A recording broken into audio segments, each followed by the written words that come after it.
Here is a demonstration of what happens to passengers during a collision at under 60 kilometers per hour.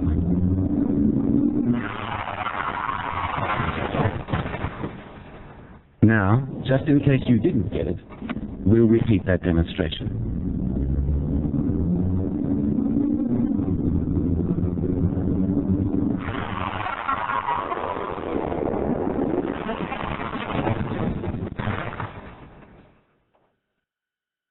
Putting a seatbelt or restraint on your child when you get into a car will cost a few seconds of your time.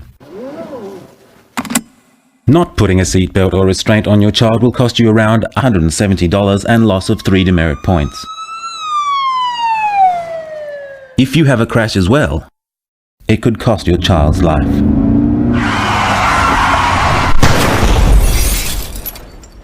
Understand the difference a seatbelt makes? A message from the Government of South Australia and the Motor Accident Commission.